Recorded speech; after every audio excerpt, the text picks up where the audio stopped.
Episode 131. Director Siva 4 லாரிகளை கொண்டு வந்திருக்க சேவியருக்கு அது பெரும் மகிழ்ச்சியாக இருந்தது.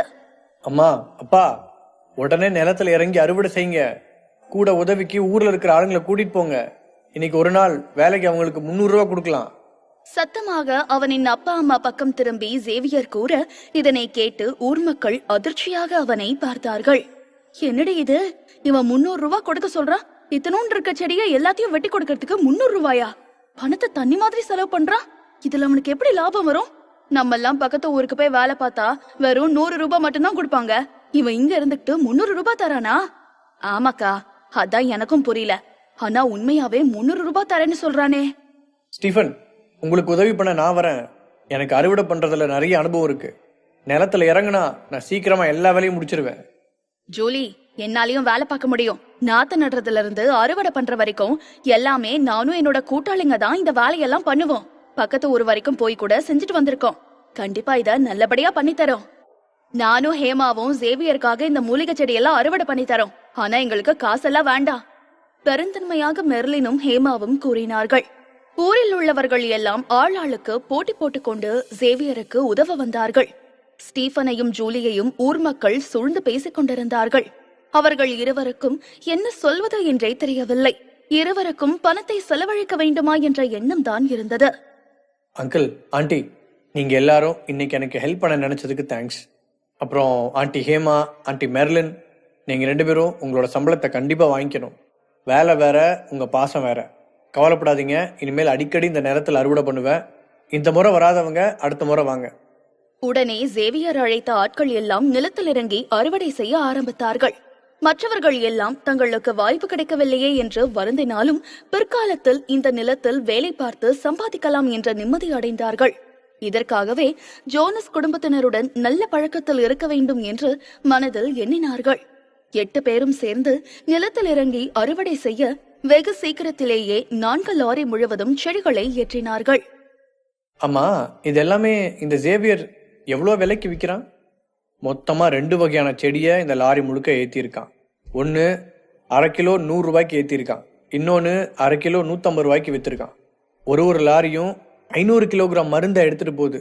அப்போ ஒரு லாரி மட்டுமே 50,000 ரூபாய்க்கு பொருள் எடுத்துட்டு போகுது. அப்போ 4 லாரினா கிட்டத்தட்ட 2 லட்சம் ரூபாய்க்கு இன்னைக்கு ஒரு நாள் மட்டுமே அவன் சம்பாதிச்சிருக்கான். அடியாத்தே, 2 லட்சமா? சாதாரண மூலிகை செடி எப்படி அவ்வளோ விலைக்கு போகுது? பெரும் அதிர்ச்சியுடன் கேட்டார் ஒருவர். இதில் சேவியருக்கு ஆதரவாய் அவனுடன் மூலிகை செடிகளையே பயிர் செய்ய ஒப்புக்கொண்டவர்களுக்கு இன்னும் மகிழ்ச்சியாயிருந்தது. இவ்வளவு லாபம் கிடைக்கும் என்றால் நிச்சயம் தங்களுக்கும் நிறைய லாபம் கிடைக்கும் என்று மகிழ்ந்தார்கள். புரூஸ் தான் எரிச்சலில் நின்றிருந்தார். என்ன எல்லாரும் பகல் கனவு காங்குறீங்களா? இந்த சேவியர் சரியான பட்டிக்காட்டான். அவனால எப்படி இவ்வளோ பணம் சம்பாதிக்க முடியும்? நீங்க எல்லாம் தப்பா அந்த செடியோட விலையை பேசிட்டு இருக்கீங்க. அவன் இருக்கிறதுலயே அடிமட்டமான விலைக்கு சொல்லியிருப்பான். அதனாலதான் அவங்களே அவ்வளவு தூரம் மலையெல்லாம் தாண்டி இந்த ஊருக்கு வந்து செடிகளை வாங்கிட்டு போறாங்க. இவ்வளோ தூரம் அவங்களே எல்லாம் பண்றதுனால 1/2 கிலோ வெறும் 25 ரூபாய்க்கு இல்லைன்னா 20 ரூபாய்க்கு அந்த மாதிரி அடிமட்ட விலைக்கு தான் எடுத்துட்டு போயிருப்பாங்க. நீங்க சொல்ற மாதிரி லட்சக்கணக்கில் ஒன்றும் அவன் சம்பாதிச்சிருக்க மாட்டான். அந்த நேரம் டைரக்டர் சிவா அந்த இடத்தை கடக்க இவர்கள் பேசுவதை கேட்டு அவர்கள் பக்கம் வந்தார். டாக்டர் சேவியருக்கு ரொம்ப பெரிய மனசு. இந்த மூலிகை செடி எல்லாமே ரொம்பவே விலை அதிகம். அவர் பெரிய மனசு பண்ணி 1/2 கிலோ வெறும் 100 ரூபாய்க்கு கொடுத்திருக்காரு. அவங்க சொன்னது உண்மைதான். மிகவும் சாதாரணமாய் கூறிவிட்டு அந்த இடத்தை விட்டு செல்ல புரூஸும் அவரை சுற்றியிருந்த ஆட்களும் அதிர்ச்சியில் வாயை பிளந்தார்கள். நிஜமாகவே 1/2 கிலோ 100 ரூபாய்க்கு விற்றால் லட்சக்கணக்கில் லாபம் வரும். ஒட்டுமொத்த ஊர் மக்களும் சேர்ந்து இதுவரை வருடம் முழுவதும் கூட இவ்வளவு பெரிய தொகையை அவர்கள் சம்பாதித்ததே இல்லை. புரூஸ் கண்கள் கோபத்திலும் பொறாமையிலும் வருத்தத்திலும் சிவந்தது. சேவியர் பயிரிடும் செடிகள் எல்லாம் இவ்வளவு விலை மதிப்புள்ளவை என்று அவர் எதிர்பார்க்கவில்லை. இது மட்டும் அவருக்கு முன்பே தெரிந்திருந்தால் சேவியரை நிச்சயம் எதிர்த்து சண்டை போட்டிருக்க மாட்டார். அவர் தலையிலே மண்ணை வாரி போட்டுக் கொண்டது போல உணர்ந்தார் புரூஸ். வெகு சீக்கிரமே சேவியரின் செடிகளின் விலையை பற்றி ஊர் முழுவதும் பேச ஆரம்பித்தார்கள். அனைவருக்கும் பொறாமையாக இருந்தது. ஜோனஸ் குடும்பம் ஒரே இரவில் பணக்காரர்கள் ஆகிவிட்டார்களே என்று நினைத்தார்கள். அடுத்த 2 நாட்களில் ஏகப்பட்ட வண்டிகள் வந்து மூலிகை செடிகளை வாங்கி கொண்டு சென்றது. அதில் நிறைய வண்டிகள் டவுனில் இருந்தும் மெடிக்கல் கவுன்சிலில் இருந்தும் வந்திருந்தது. சேவியர் முதல் பாகத்தில் பயிரிட்ட அனைத்து செடிகளும் விற்று போனது. அதனால் தாமதமாக வந்தவர்களை அடுத்த முறை சேவியர் வர சொல்ல அவர்களுக்கு முகம் சுருங்கியது. மாலை நேரத்தில் சேவியர் வீட்டில் பண மூட்டைகள் குவிக்கப்பட்டிருந்தது. ஸ்டீஃபனுக்கும் ஜூலிக்கும் என்ன சொல்வது என்றே தெரியவில்லை. இவ்வளவு பணம் சம்பாதிப்போம் என்று அவர்கள் இருவரும் ஒரு நாளும் கூட நினைத்து பார்த்ததே இல்லை. அந்த நேரம் அரோரா அவன் வீட்டிற்கு வந்தாள். சேவியர், என்ன வர சொல்ல இருந்தியா? கேள்வியாக கேட்டபடியே உள்ளே நுழைய வீட்டில் இருக்கும் பணமூட்டையை பார்த்து அதிர்ச்சியில் வாயை பிளந்தாள். 2 நாளா அந்த செடியை வித்து இவ்வளவு பணம் சம்பாதிச்சியா சேவியர்? ஆமா, அதுக்காக தான் உன்னை வர சொன்னேன். என்னோட அம்மா அப்பாவுக்கு கணக்கு வழக்கு பெருசா தெரியாது. அதே போல எனக்கும் அதுல இன்ட்ரெஸ்ட் இல்லை. ஆனா ஸ்கூல் படிக்கிறப்போ நீ தான் மேக்ஸ்ல புலியாச்சே, அதனால எனக்கு கொஞ்சம் ஹெல்ப் பண்றியா அதுல? ஆமா, நான் ஒரு மேக்ஸ் புலி. ஆனா இந்த மேக்ஸ் புலி சும்மா வேலை பார்க்காதே, சம்பளம் எதிர்பார்க்குமே. கேலியாக அவனை பார்த்து கூறினாள். இதுவரை அரோராவும் இவ்வளவு பணத்தை ஒன்றாய் பார்த்ததில்லை. ஓகே, இங்க வேலை பார்த்தா உனக்கு சம்பளம் தரேன். மாசம் 10,000. ஓகேவா?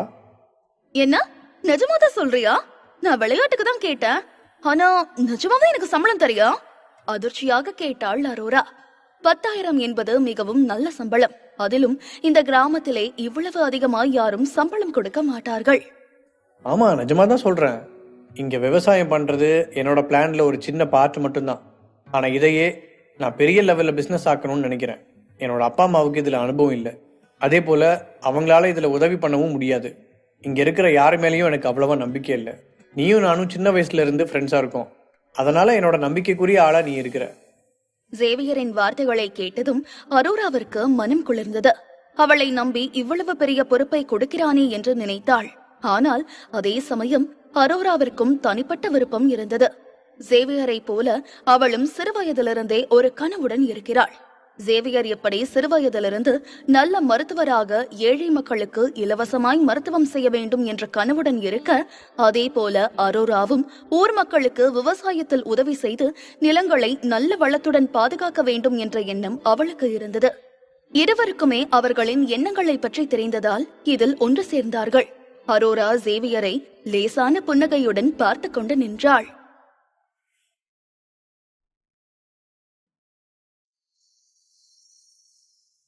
எபிசோட் 132. அரோராவும் சேவியரும் சிறுவயதிலிருந்து ஒன்றாய் வளர்ந்ததனால் இருவருக்கும் அவர்களின் எண்ணங்களை பற்றி நன்றாகவே தெரியும். கவலைப்படாத அரோரா, நீ படிச்சுட்டு என் கூட வேலை பார்க்கலாம். நான் அதுக்கு தடையா இருக்க மாட்டேன். உனக்கு வேணும்னா உன்னோட படிப்புல கூட என்னால முடிஞ்ச உதவியை நான் உனக்கு பண்ணுவேன். அதுவும் இல்லாம இப்ப நான் பண்ற வேலையே நம்ம ஊர் மக்கள் எல்லாம் பஞ்சத்துல ரொம்ப கஷ்டப்படுறாங்க. இந்த வாழ்க்கையை அவங்களுக்கு மாத்தணும்னு நினைக்கிறேன். உன்னோட எண்ணமும் இதுதானே, எனக்கு நல்லா தெரியும். அதனால உனக்கு இதுல எந்த பிரச்சனையும் இருக்காது. நீ ஆசைப்பட்ட மாதிரியே விவசாயத்துல அவங்களுக்கு ஹெல்ப் பண்ணலாம். நானும் விவசாயத்துல அவங்களுக்கு உதவி பண்றேன். சேவியர் கூறியதை கேட்டதும் அரோராவின் கண்கள் மின்னியது. சேவியர் தனித்துவமாய் தயாரித்த உரத்தினை பற்றி அரோரா நன்கு ஆராய்ச்சி செய்து பார்த்தாள். அதனால் சேவியரால் அவளுக்கு உதவ முடியும் என்று நம்பினாள் அரோரா. சரி சரி, ஏதோ உன்னோட அப்பா அம்மாக்காகவும் நீ இவ்வளவு தூரம் கெஞ்சி கேட்டதுனாலும் நான் உனக்கு ஹெல்ப் பண்றேன், சரியா? கேலியாக சிரிப்புடன் கூற சேவியர் லேசாக சிரித்துக் கொண்டான். ஜோலியும் ஸ்டீஃபனும் அரோராவின் சிறுபிள்ளைத்தனத்தை எண்ணி சிரித்துக் கொண்டார்கள். அவள் சிறுவயதிலிருந்து இன்னும் மாறாமல் அப்படியே இருக்கிறாள் என்று நினைத்தார்கள். அதன் பின்பு 4 பேரும் சேர்ந்து அந்த பணத்தை மொத்தமாக எண்ணினார்கள். அதில் ஒட்டுமொத்தமாய் 2 நாட்களில் 10,10,000 அவர்களுக்கு வந்திருந்தது. அரோரா அக்கவுண்ட்ஸ் நோட் ஒன்றை எடுத்து அதில் வரவு செலவு அனைத்தையும் எழுதினாள். அவன் எவ்வளவு செலவு செய்தான், எவ்வளவு பணத்தை வழங்கினான், சம்பளமாக எவ்வளவு கொடுத்தான் என அனைத்து கணக்கு வழக்கையும் எழுதினாள் அரோரா. சேவியர், எப்படி இது எல்லாத்தையும் பண்ண? நீ வெறும் 3,000க்கு மட்டும்தான் விதைகள் எல்லாத்தையும் வாங்கியிருக்க. அதை வச்சு இவ்வளவு பணம் சம்பாதிச்சிருக்க? My God! ஆச்சரியமாக அவள் எழுதிய அக்கவுண்ட்ஸ் நோட்டை பார்த்து கேட்டாள். ஹலோ, வெறும் அதை மட்டும் பார்க்காத. அந்த நிலத்தை எல்லாம் லட்சக்கணக்கில் வாங்கியிருக்கேன். அதையும் கணக்குல சேர்த்துக்க. சேவியர் கூறியதை கேட்டதும் அவனை முறைத்தாள் அரோரா. சேவியர், அந்த மொத்த நிலத்தையும் நீ வெறும் 2 லட்சத்துக்கிட்ட தான் குத்தகைக்கு எடுத்திருக்க. ஆனா அதை வச்சு நீ 10 லட்சம் சம்பாதிச்சிருக்க. இதுக்கு மேல உனக்கு என்ன வேணும்? இது உனக்கு பத்தலையா? வருஷம் முழுக்க அந்த நிலத்துல சாதாரணமா விவசாயம் பண்ணிருந்தா கூட இவ்ளோ பணம் உனக்கு கிடைச்சிருக்காது. ஆனா கொஞ்ச நாள்லயே நீ இவ்வளோத்தையும் சம்பாதிச்சிருக்க. சேவியர் பணக்கட்டிலிருந்து 10,000 எடுத்து அதனை அரோராவிற்கு கொடுத்தான். இந்தா, இது இந்த மாசத்தோட சேலரி. பரவாயில்லையே, இன்னைக்குதான் வேலைக்கு சேர்ந்த, அதுக்குள்ள எனக்கு சம்பளம் கொடுத்துட்ட. இந்த டீலிங் எனக்கு ரொம்ப பிடிச்சிருக்கு. தேங்க்யூ சோ மச் முதலாளி சேவியர் அவர்களே. ஏலியும் கிண்டலுமாக கூறிட சேவியர் சிரித்துக் கொண்டான். அதன் பின்பு அவளுக்கு அங்கு வேலை இல்லை என்பதனால் அரோரா அவர்களிடமிருந்து விடை பெற்று வீட்டிற்கு கிளம்பி சென்றாள். அதன் பின்பு 90,000 எடுத்து அதனை அவனின் அம்மாவிடம் கொடுத்தான். அம்மா, இந்த பணத்தை வச்சுக்கோங்க. ரொம்ப பார்த்து பார்த்து கஞ்சத்தனம் பண்ணி யூஸ் பண்ணாம இருக்காதீங்க. நீங்களும் அப்பாவும் உங்களுக்கு என்னென்ன வேணுமோ அது எல்லாமே தாராளமா வாங்கிக்கோங்க. இந்த நாள்ல இருந்து உங்களுக்கு நல்ல வாழ்க்கைய நான் அமைச்சு தரேன். நீங்க இனிமேல் கஷ்டப்பட வேண்டாம். பணத்தை செலவு செய்ய யோசிக்காதீங்க. இந்த கிராமத்துல எனக்கும் உன்னோட அப்பாவுக்கும் அப்படி என்னப்பா பெரிய செலவு வந்துற போது? இந்த பணத்தை நானே பத்திரமா வச்சுக்கிறேன். உனக்கு கல்யாணம் ஆகும்போது இது கண்டிப்பா யூஸ் ஆகும், சரியா? புன்னகையுடன் ஜோலி கூறிட சேவியர் லேசாய் சிரித்தான். என்ன சொன்னாலும் இவர்கள் கேட்க மாட்டார்கள் என்று அவனுக்கு நன்றாய் தெரியும். மீதமிருந்த பணத்தை ஒரு பெரிய பையில் போட்டு வைத்தான். சரிம்மா, நாளைக்கு டவுன்ல இருக்கிற பேங்க்ல போய் இது எல்லாத்தையும் நான் டெபாசிட் பண்ணிட்டு வரேன். அடுத்த நாள் காலையிலே எழுந்த சேவியர் அவனின் தோட்டத்திற்கு செடிகளை பார்வையிட சென்றான். அவனின் நிலத்தை சுற்றிலும் வேலிகள் அமைக்கப்பட்டிருந்தது. அன்று மூலிகைகளை அறுவடை செய்த போது அவனுக்கு உதவியாக இருந்த ஆட்களை வேலைக்கு எடுத்துக் கொள்ளலாம் என்று முடிவெடுத்தான் சேவியர். அவனின் பெற்றோர்களுக்கு இந்த நிலத்தை பராமரிக்க உதவியாய் அவர்களை வேலைக்கு நியமித்தார். இப்பொழுது சம்பளத்தையும் கூட்டி மாதத்திற்கு 600 ரூபாய் என்று சொல்லியிருந்தான். இதில் அதிக நேரம் வேலை பார்த்தாலும் கூடவே அவசர காலத்தில் ஏதேனும் பணம் தேவை என்றாலும் உடனே உதவுவதாக கூறியிருந்தான் சேவியர். இதனை எல்லாம் கேட்ட ஊர் மக்களுக்கு மகிழ்ச்சியாக இருந்தது. பக்கத்து ஊருக்கு சென்று அவர்கள் வேலை பார்த்தாலும் இவ்வளவு சம்பளம் அவர்களுக்கு கிடைக்காது. சேவியரின் குடும்பத்திற்கு மிகவும் நன்றி கடன் பட்டிருந்தார்கள். அவனின் அதிகப்படியான சம்பளமே அவர்களை நன்றாய் வேலை பார்க்க தூண்டியது. நிலத்தை பார்த்தவன் வீட்டிற்கு திரும்பி டவுனுக்கு அவனே பணத்தை டெபாசிட் செய்வதற்காக நடந்தான். ஆனால் செல்லும் வழியிலே அவன் அம்மா பதட்டத்துடன் அவன் பக்கம் ஓடி வந்தார். சேவியர், அந்த ஏரியில ஏதோ பேய் இருக்குன்னு நினைக்கிறேன். எனக்கு பயமா இருக்குப்பா. என்ன பேயா? அம்மா, காலங்காத்தால நீங்க வதந்தி பேச ஆரம்பிச்சிட்டீங்களா? பேய் இல்ல, ஒண்ணும் இல்ல, போங்கம்மா. சர்வ சாதாரணமாய் கூறினான் சேவியர். யாரோ ஒருவர் வேண்டுமென்று அவன் மரியாதையை கெடுப்பதற்காக அவன் குத்தகைக்கு எடுத்த ஏரியில் பேய் இருப்பதாக வதந்தியை பரப்பியிருக்கிறார்கள் என்று நினைத்தான். ஆனால் ஜூலி மறுப்பாக தலையை அசைத்தார். இல்ல சேவியர், மெர்லினும் ஹேமாவும் தான் இத பத்தி என்கிட்ட சொன்னாங்க. இன்னைக்கு காலையில கூட நம்ம ஏரி பக்கம் ஏதோ ஒரு குழந்தை அழுகிற மாதிரி சத்தம் கேட்டுச்சான். அது கேட்கவே ரொம்ப பயங்கரமா இருந்துச்சு. என்ன, மெர்லின் ஆண்டியும் ஹேமா ஆண்டியும் சொன்னாங்களா? அவர்கள் இருவரின் பெயரை கேட்டதுமே அவனின் முகம் மாறியது. இதே ஊரில் இருக்கும் வேறு யாரேனும் சொல்லியிருந்தால் இதனை கெட்ட எண்ணத்தில் தான் கூறுகிறார்கள் என்று நினைத்திருப்பான். ஆனால் மெர்லினும் ஹேமாவும் அவனுக்கோ அல்லது அவனின் குடும்பத்திற்கு தீங்கு நினைக்க மாட்டார்கள். அதனால் இதை பற்றி ஆராய அவர்கள் இருவரையும் அழைத்து விசாரித்தான். சொல்லுங்க ஆண்டி, என்னாச்சு? அம்மா என்னமோ குழந்தை அழுகிற சத்தம்னு சொன்னாங்க. என்னன்னு எனக்கு தெளிவா சொல்லுங்க. சேவியர், இன்னைக்கு காலையில நானும் ஹேமாவும் வேலைக்காக இங்க வந்தோம். அப்ப மணி 5 இருக்கும். ஏரி பக்கத்துல இருந்து எனக்கு ஒரு குழந்தை அழுகிற சத்தம் கேட்டுச்சு.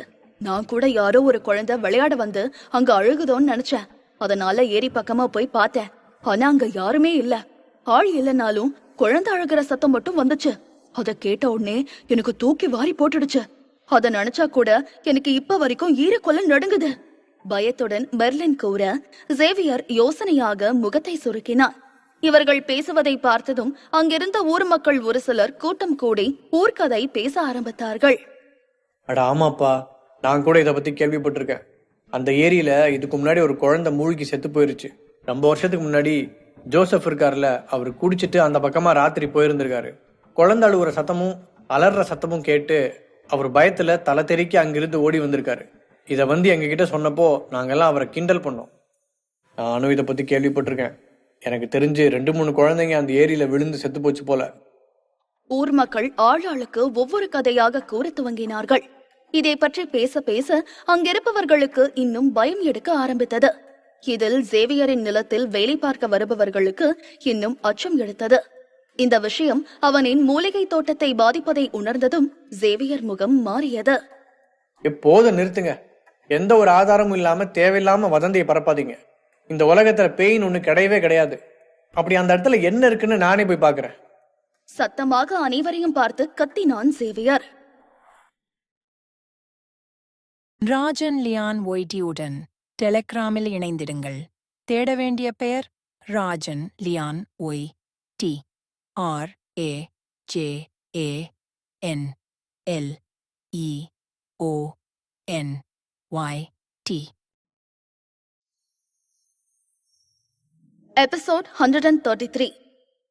சேவியர் அவனை ஏரிக்கு சென்று சரிபார்ப்பதாக கூறிட அவனின் அம்மா பதறினார். என்ன சொல்ற சேவியர், நீ அந்த ஏரிக்கு போக போறியா? அது ரொம்ப ஆபத்தானது, அங்கெல்லாம் நீ போக வேண்டாம். ஆமாப்பா, உன் அம்மா சொல்றத கேளு, அங்க போறது ரொம்ப ஆபத்து. நீ மட்டும் தனியாளா அங்க போகாத, பேசாம நீச்சல் தெரிஞ்ச ஊர் ஆளுங்க யாரையாச்சும் துணைக்கு கூட்டிட்டு போ. நீங்க கவலைப்படாதீங்க ஆண்டி, இந்த உலகத்துல பெயின் ஒண்ணு இல்லவே இல்லை. நானே ஏரியில இறங்கி என்ன ஏதுன்னு பாக்குறேன், சரியா? நான் சின்ன பிள்ளையா இருக்கும்போது இந்த ஏரியில தான் அடிக்கடி வந்து குளிப்பேன், அதனால எனக்கு பழக்கம் இருக்கு. சிறுவயதில் சேவியரும் அவனின் நண்பர்களும் இந்த ஏரியில் குளிக்க வருவதை வாடிக்கையாக வைத்திருந்தார்கள். அவனுக்கு இது பழக்கம் என்பதால் அவனின் அம்மாவும் தடுக்கவில்லை. அந்த ஏரியில் நிஜமாகவே பேய் ஏதாவது இருந்தால் கூட சேவியருக்கு பயம் இல்லை. அப்படியே ஒன்று இருந்தாலும் அதனை அவனின் வழிக்கு கொண்டு வந்து அவனின் வீட்டிற்கோ அல்லது அவனின் தோட்டத்திற்கோ பாதுகாப்பாக இருக்க கூறிவிடுவான். சேவியர் அவனின் சட்டையை கழட்டிவிட்டு பேண்டோடு ஏரிக்குள் குதித்தான். ஊர் மக்கள் எல்லாம் சூழ்ந்து நின்று வேடிக்கை பார்க்க ஆரம்பித்தார்கள். இங்கேயே பிறந்து வளர்ந்ததனால் சேவியருக்கு நன்றாய் நீச்சல் அடிக்க தெரியும். இதில் அவன் மந்திர உலகத்தில் இருக்கும் மந்திரங்களை பயிற்சி செய்வதனால் தண்ணிக்குள்ளும் நீண்ட நேரம் மூச்சு விடாமல் அவனால் சுலபமாய் நீந்த முடியும். ஏரியில் இருந்த நீர் தெளிந்த நீரோடை போல இருந்தது. தண்ணீர் அடியில் என்ன இருக்கிறது என்று வெளியே இருப்பவர்களால் தெளிவாய் பார்க்க முடியும். ஏரியின் அடி ஆழத்தில் நிறைய மீன்களும் நண்டுகளும் இருந்தது. சேவியர் ஆழமாய் தேடிக்கொண்டு செல்ல அங்கிருக்கும் பாறைகளின் கிடக்கில் கருப்பு நிறத்தில் ஒரு உருவத்தை கண்டான். என்ன என்று ஆராய்ந்தபடியே சேவியர் அங்கு செல்ல மிகப்பெரிய சாலமண்டர் இருந்தது. அதை கண்டதுமே முதலில் அதிர்ந்தவன் அதன் பின்பு சிரித்தான். அடச்சா, இதான் இங்க இருக்குதா? இப்ப தெரியுது எதுக்கு ரெண்டு ஆண்டியும் குழந்தை அழுகிற சத்தத்தை கேட்டிருக்காங்கன்னு. இதுக்கெல்லாம் காரணம் இந்த சாலமண்டர் தான். இந்த ஏரியில் இருக்கிற தண்ணி இவ்வளோ ஃப்ரெஷ்ஷா நல்லா இருக்கு, அதனாலதான் இவ்வளோ பெரிய சாலமண்டர் இங்க இருக்கு. இதெல்லாம் ரொம்பவே அபூர்வமானது, இதெல்லாம் அழிஞ்சிட்டு வர இனத்தை சேர்ந்தது. ஆனா அதை விட இவ்வளோ பெரிய சாலமண்டரை சமைச்சு சாப்பிட்டா ரொம்ப நல்லா இருக்கும்னு கேள்விப்பட்டிருக்கேன். இதோட மருத்துவ குணமும் அதிகமா இருக்கு. இதை வித்தா ஏகப்பட்ட விலைக்கு போகுமே. கிட்னிக்கும் பிளட் சர்க்குலேஷனுக்கும் இந்த சாலமண்டர் சாப்பிட்டா ரொம்ப நல்லது. மனதிலே தீவிரமாக யோசித்துக் கொண்டிருந்தான் சேவியர்.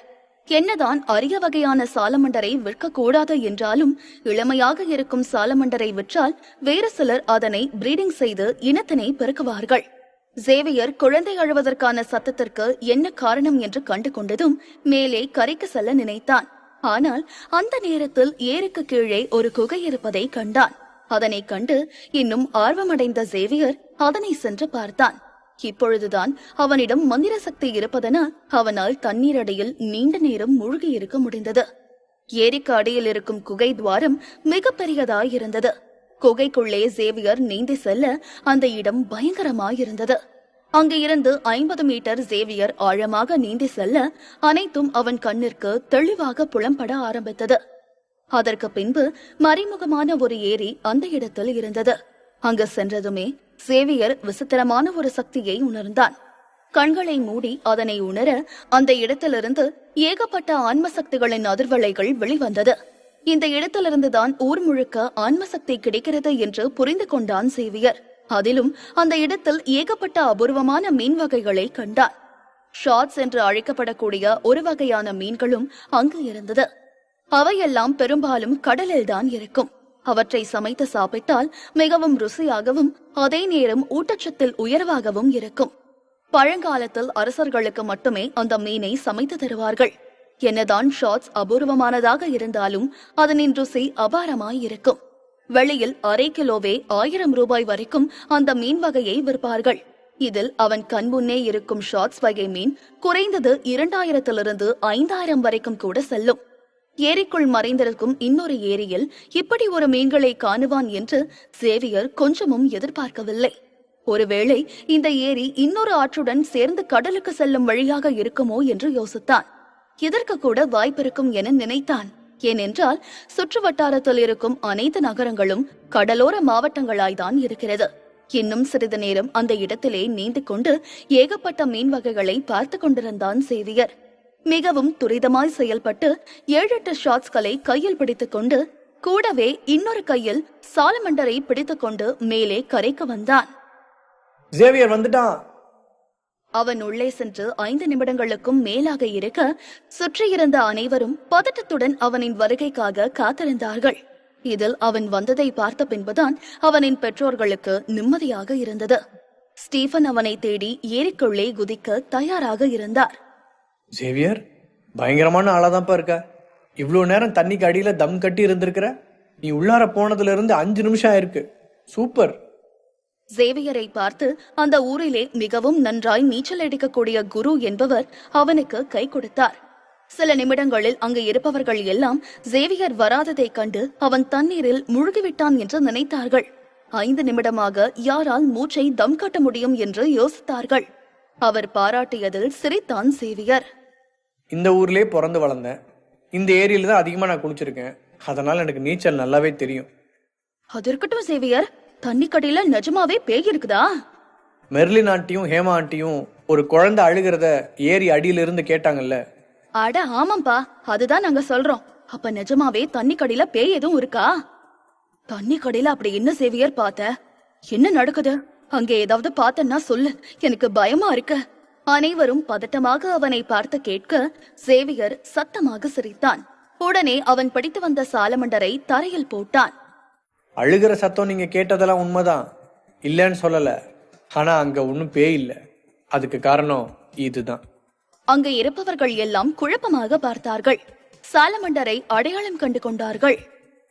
அடேங்கப்பா, இந்த சாலமண்டர் இவ்ளோ பெருசா இருக்கே. இது எப்படி நம்ம ஊருக்குள்ள வந்துச்சு? ஓஹோ, இதனாலதான் எங்களுக்கு குழந்தை அழுகிற மாதிரி சத்தம் கேட்டுச்சா? கடைசியில இந்த வேலை எல்லாமே இந்த சாலமண்டர் பண்ணது. இனிமே நமக்கு எந்த கவலையும் இல்ல. இந்த ஏரியால பேயும் இல்ல, பிசாசும் இல்ல. குழந்தை அழுவது போல சத்தம் வந்ததற்கான காரணம் கண்டு கொண்டதும் ஊர் மக்கள் எல்லாம் மகிழ்ந்தார்கள். இவ்வளவு அரிய வகையான சாலமண்டரை கண்டதும் அனைவருக்கும் பெரும் சந்தோஷம். எல்லாரும் நான் சொல்றத கவனிங்க. என்னதான் இந்த சாலமண்டரை நம்ம ஊர் ஏரியில இருந்து கண்டுபிடிச்சாலும் இதை நம்ம தனிப்பட்ட விதத்துல பிடிக்க கூடாது. அதுக்கு அரசாங்கம் தடை விதிச்சிருக்கு. இந்த ஏரியை நான் குத்தகைக்கு எடுத்திருந்தாலும் இதை வேட்டையாடுறதுக்கு எனக்கு எந்த உரிமையும் இல்லை. இந்த ஏரியால மீன் பிடிக்க கூடாதுன்னு உங்க யாரையும் நான் தடுக்க மாட்டேன். என்னதான் இருந்தாலும் இந்த ஏரி இப்போ எனக்கு சொந்தமா இருந்தாலும் ஊர் மக்கள்லாம் இதை யூஸ் பண்ணிக்கலாம். ஆனா இந்த சாலமண்டரை பிடிச்சு சாப்பிடக்கூடாது. சட்டத்துக்கு விரோதமா இதை நம்ம எதுவுமே பண்ணக்கூடாது.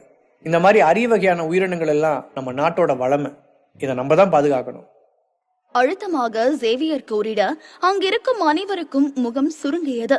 அவர்கள் ஆசையில் சேவியர் மண்ணை போட்டது போல உணர்ந்தார்கள்.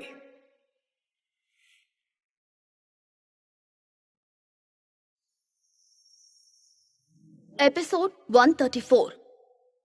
ஊர் மக்கள் யாரும் சாலமண்டரை பிடிக்கக்கூடாது என்று சேவியர் கூறிட அனைவருக்கும் அதிருப்தி ஏற்பட்டது. சேவியர் பிடித்து வந்ததை கண்டதும் அவர்களும் ஏரியில் இறங்கி அதனை பிடித்து பணம் சம்பாதிக்கலாம் என்று கனவு கண்டார்கள். நாங்க ஏன் பிடிக்க கூடாது?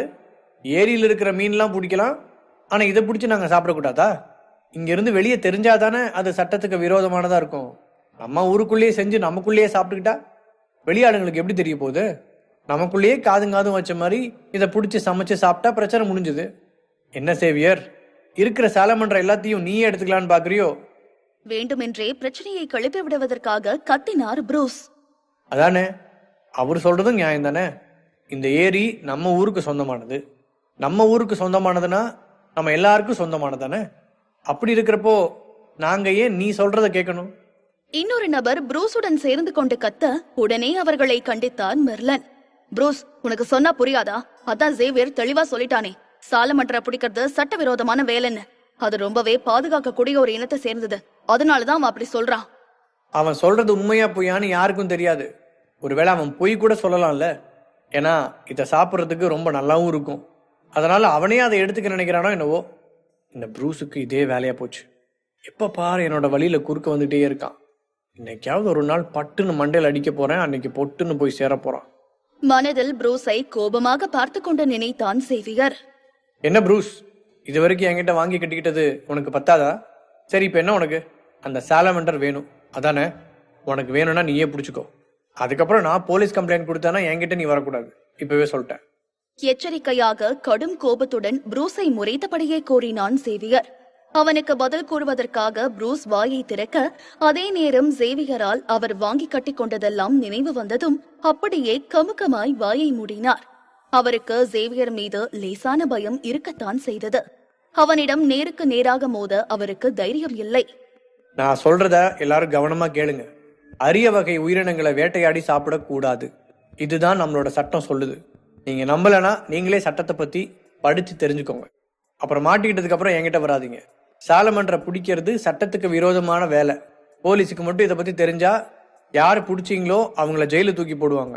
அதே மாதிரி கூடிய சீக்கிரமே இந்த ஏரி பக்கத்துல சாலமண்டருக்காக ஒரு பண்ணை அமைக்க போறேன். அந்த பண்ணையில வளர்க்குற சாலமண்டர்லாம் விற்கிறதுக்கும் சாப்பிட்றதுக்கும் பயன்படுத்தலாம். ஏன்னா அது எல்லாமே இனப்பெருக்கத்துக்காக வளர்க்குறேன். அப்படி அது குட்டி போட்டுச்சுன்னா அதை நான் உங்களுக்கு தரேன். அழுத்தமாய் கூறிய சேவியர் அவனின் போனை எடுத்து சாலமண்டரை சாப்பிடக்கூடாது, அது சட்டவிரோதமான செயல் என்பதற்கான ஆதாரத்தை அவர்களிடம் காட்டினார். அவற்றை பார்த்ததும் மனம் மாறினார்கள். அதே போல மனிதர்கள் சாப்பிடுவதற்கு ஏதுவான சாலமண்டரை அவன் இனப்பெருக்கம் செய்து அவர்களுக்கு தருவதாக வாக்குறுதி கொடுக்க, அதனால் அவர்கள் அவனை நம்பினார்கள். அம்மா, அப்பா, இந்த பிரச்சனை இதோட உங்ககிட்ட நான் விடுறேன். நீங்க பாத்துக்கோங்க. நான் இன்னைக்கே டவுன் வரைக்கும் போறேன். ஏரிக்கு போனதுல சில அரிய வகையான மீன்கள் எல்லாம் பிடிச்சிட்டு வந்தேன். அதெல்லாம் கண்டிப்பா நல்ல விலைக்கு வித்துட்டு வருவேன். சரிப்பா, நீ போயிட்டு வா. நாங்க மிச்சத்தை பாத்துக்கிறோம். நீ கவலைப்படாத. இங்க இருக்கிற யாரும் சாலமண்டரை பிடிக்க மாட்டாங்க. உறுதியாக ஸ்டீஃபன் கூறிட, சேவியர் அங்கிருந்து அவனின் வீட்டிற்கு சென்று வேறு உடைகளை மாற்றிக்கொண்டான். அதன் பின் அவன் பிடித்து வந்த மீன்களை ஒரு கூடையில் போட்டுக்கொண்டு கூடவே பணம் இருக்கும் பையையும் எடுத்துக்கொண்டு கிளம்பினான். டவுனிலிருந்து மாவட்டம் தலைமையகத்திற்கு வெகு தூரம் செல்ல வேண்டும் என்பதனால் அவனின் பென்ட்லி கார் இருக்கும் இடத்திற்கு முதலில் சென்றான். அருகில் இருக்கும் டவுனில் யாரும் விலை உயர்ந்த ஷார்ட்ஸ் மீன்களை வாங்க மாட்டார்கள் என்று அறிந்த சேவியர் அங்கிருந்து நகரத்திற்கு செல்ல நினைத்தான். டவுனிற்கு மேற்கு திசையில் இருக்கும் நகரத்தில் நிறைய கடல்சார் உணவுகளுக்கான மார்க்கெட் உள்ளது. நகரத்தில் இருக்கும் பெரிய பெரிய ஆட்கள் எல்லாம் தினமும் ஃப்ரெஷ்ஷான மீன்களையும் மற்ற கடல் சார்ந்த உணவு வகைகளையும் வாங்குவதற்காக அங்கு வருவது வழக்கம் உண்டு. ஷார்ட்ஸின் அருமை தெரிந்த யாராவது ஒருவர் இருந்தால் நன்றாக இருக்கும் என்று நினைத்தான். சீஃபுட் இருக்கும் அந்த சூப்பர் மார்க்கெட்டுக்கு சென்றதும் காரை ஒரு ஓரமாய் நிறுத்திவிட்டு அவனின் மீனை விற்க ஒரு இடத்தை தேடிக் கொண்டிருந்தான். அவன் மிகவும் தாமதமாய் வந்ததனால் கொஞ்சம் பேரே அந்த சூப்பர் மார்க்கெட்டில் இருந்தார்கள். மீன்களை தரையில் வைத்துவிட்டு யாராவது வாங்க வருவார்களா என்று காத்து கொண்டிருந்தான். ஏப்பா தம்பி, இந்த மீன் எல்லாம் எவ்வளவு? முதல்ல நீங்களே விலையை சொல்லுங்க. மீனுக்கு தகுந்த விலையா இருந்தா உங்களுக்கு வைக்கிறேன், இல்லைனாக்கா நான் வைக்க மாட்டேன். அட, இது நல்லா இருக்கே. முதல்ல உன்ன மாதிரி ஒருத்தனை பார்க்குறேன். சரி, 1/2 கிலோ 200 ரூபா. ஓகேவா? கட்டுப்படி ஆகாது. என்ன கட்டுப்படி ஆகாதா? பகல் கொள்ளையா இருக்கே. சாதாரண செத்து போன மீனுக்கு நீ எவ்வளவு எதிர்பார்க்கிற? சரி, 300 ரூபா தரேன், போதுமா? அந்த பெரியவரை சேவியர் மேலும் கீழுமாக பார்த்தான். அவருக்கு ஷார்ட்ஸ் பற்றி தெரியவில்லை என்று நினைத்தான். பெரியவரே, இங்க இருந்து போங்க. நான் வைக்கிற மீனை உங்களால வாங்க முடியாது. அவன் பதிலில் அந்த பெரியவருக்கு கோபம் தலைக்கு ஏற முகமே சிவந்தது. தம்பி, ரொம்ப திமிரா நடந்துக்காத. ஏன் என்னால வாங்க முடியாது? என்னை பார்த்தா மீன் வாங்க கூட வக்கில்லாதவ மாதிரி இருக்கா உனக்கு? இங்க பார், நான் என்ன வாங்கியிருக்கேன்னு. ஷ்ரிம்ப் வாங்கியிருக்கேன். 1/2 கிலோ 600 ரூபா. ஒரு நாள் இதை வாங்க முடியுமா? யாரை பார்த்து நீ விற்கிற மீனை வாங்க முடியாதுன்னு சொல்ற? முன்ன பின்ன நீ பணத்தை பார்த்துருக்கியா? கோபமாக பெரியவர் கேட்க சேவியர் சிரித்தான். என்ன, நான் பணத்தை பார்த்துருக்கேனாவா? லட்சமா என்னோட கார்ல இருக்கு. நான் வந்திருந்த காரை பார்த்தாலே இந்த ஆளு வாயை பொழந்து நின்றுப்பான். இதுல என்கிட்ட காசு பார்த்துருக்கியான்னு கேள்வி வேற. மனதில் நினைத்து கொண்டாலும் எதுவும் சொல்லாமல் அமைதியாய் நின்றான். நடக்கும் கூத்தை பார்த்ததும் அங்கு போவோர் வருவோர் எல்லாம் வேடிக்கை பார்க்க சுற்றி கூடி நின்றார்கள். கூட்டத்தை பார்த்ததும் அந்த பெரியவர் சத்தமாக பேச ஆரம்பித்தார். இங்க நடக்கிற கூத்த பாத்தீங்களா? சாதாரண மீனை என்னால வாங்க முடியாதுன்னு இவன் சொல்றான். என்னை பார்த்தா மீன் வாங்க கூட முடியாத ஆள் மாதிரி இருக்கா? 1/2 கிலோ ஷ்ரிம்ப் 600 ரூபாய்க்கு நான் வாங்கிட்டு வந்திருக்கேன். ஏதோ கிராமத்துல இருந்து வந்த பட்டிக்காட்டான் என்னால அவன் விற்கிற மீனை வாங்க முடியாதுன்னு திமிரா பேசுறான். முன்ன பின்ன வாழ்க்கையில பணத்தை பார்த்ததே இல்லை போல. இந்த மீனை போய் 1/2 கிலோ 600 ரூபாய்க்கு விற்க பாக்குறான். இவ்வளோ பெரிய இடத்துக்கு வந்து பகல் கொள்ளையடிக்கிறான். இங்க வர ஆளுங்கெல்லாம் பெரிய பெரிய பணக்காரங்க. அதனால சொன்ன விலையை கொடுத்துட்டு வாங்கிட்டு போவாங்கன்னு திமிரா இருக்கான். இங்க இருக்கிறவங்களை பார்த்தா இவனுக்கு இழிச்ச வாய மாதிரி தெரியுது. கோபமாக அந்த பெரியவர் சுற்றி இருப்பவர்களை பார்த்து கூறிக்கொண்டு சேவியரை வசைபாடினார். சேவியர் அவரை பெரிதாகவே எடுத்துக்கொள்ளவில்லை. கூட்டத்தில் இருந்த ஒரு பெண் அவன் வைத்திருந்த மீன்களை அடையாளம் கண்டு கொண்டவர், தம்பி, நீ வச்சிருக்கிற மீன் எல்லாமே ஷார்ட்ஸ் தானே? ஆமா. அதில் புன்னகைத்த அந்த பெண் பெரியவர் பக்கம் திரும்பினார். ஐயா பெரியவரே, கோவப்படாதீங்க. இந்த மார்க்கெட்ல அந்த பையன் வச்சிருக்கிற ஷார்ட் எல்லாமே 1/2 கிலோ 1000 ரூபாய்க்கு விக்கிறாங்க. நீங்க அதை போய் வெறும் 300 ரூபாய்க்கு கேக்குறீங்க. நீங்க தான் நியாயமே இல்லாம அந்த பையன் கிட்ட இருந்து வாங்க பாக்குறீங்க. அந்த பெண் கூறியதில் அந்த பெரியவருக்கு பெரும் அவமானமாயிருக்க சுற்றியிருப்பவர்கள் எல்லாம் அவரை பார்த்து சிரிக்க ஆரம்பித்தார்கள். ராஜன் லியான் ஒய்டியுடன் டெலகிராமில் இணைந்திடுங்கள். தேட வேண்டிய பெயர் Rajan Leon Y T RAJANLEONYT.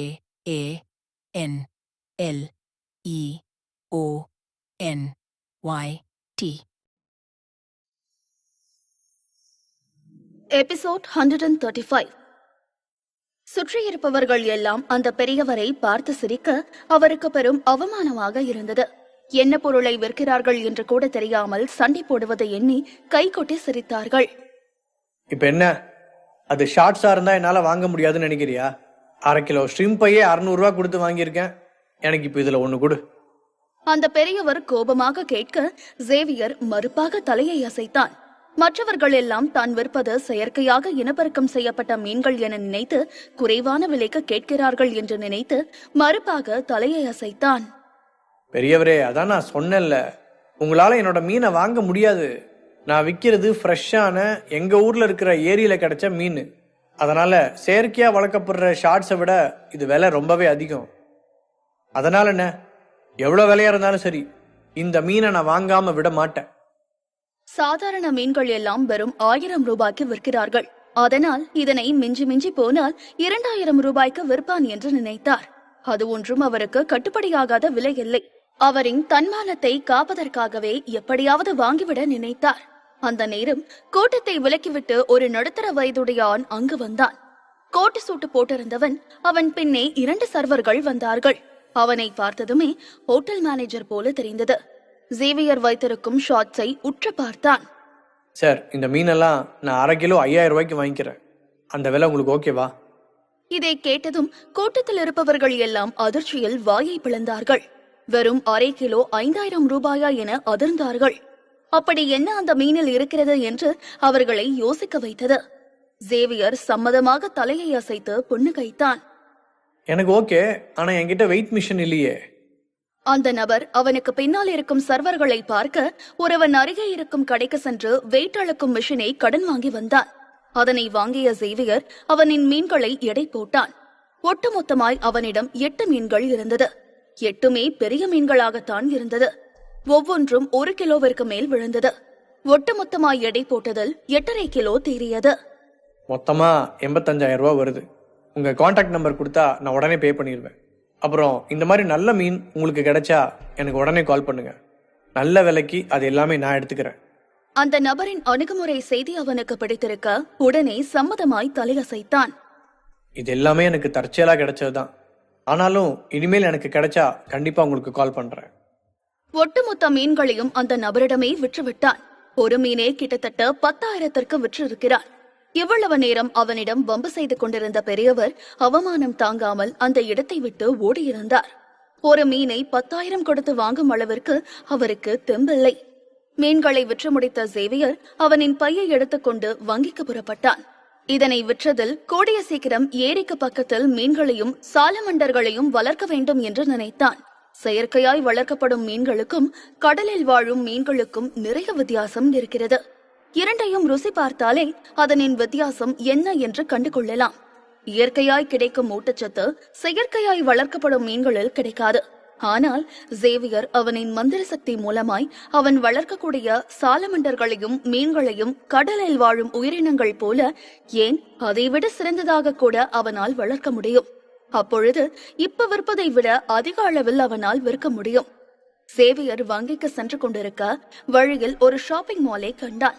அங்கிருக்கும் உடைகள் எல்லாம் மிகவும் அழகாயிருந்தது. அன்னையர் தினம் வேற வர இருப்பதனால் அவனின் அப்பா அம்மாவிற்கு உடைகளை வாங்க ஆசைப்பட்டான். என்னதான் அவர்களுக்கு அவன் பணம் கொடுத்தாலும் அவர்கள் நிச்சயம் அதனை பயன்படுத்த மாட்டார்கள் என்று அறிந்தவன் பொருளாக வாங்கி கொடுக்கலாம் என நினைத்தார். சேவியர் அந்த கடையினுள்ளே அவனின் பையை தூக்கிக் கொண்டு சென்றான்.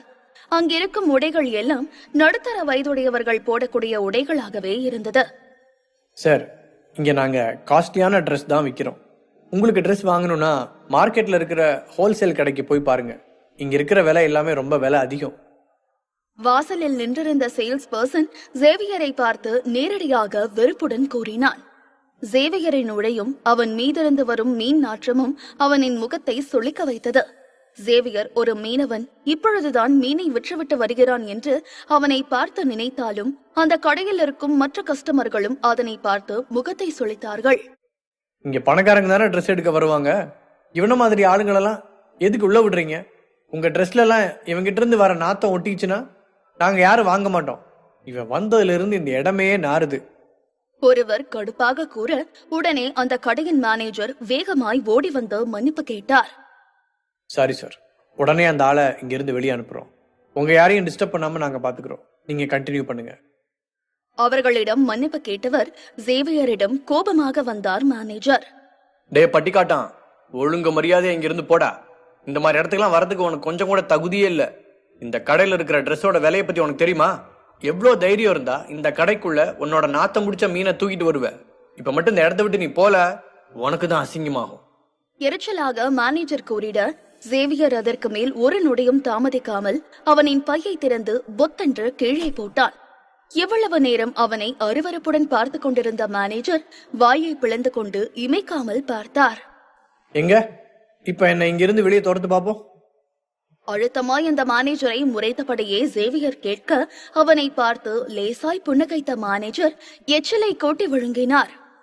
ஐயோ, நாங்க ஏன் சார் அப்படி பண்ண போறோம்? உங்களை எப்படி எங்களால வெளியே அனுப்ப முடியும்? நீங்க தான் எங்களோட விஐபி கஸ்டமர். ப்ளீஸ் உள்ளார வந்து பாருங்க. இந்த ஊர்ல ரொம்ப ஃபேமஸான கடை எங்களோட தான். எல்லா விதமான பிராண்டட் ட்ரெஸ்ஸஸும் இங்க கிடைக்கும்.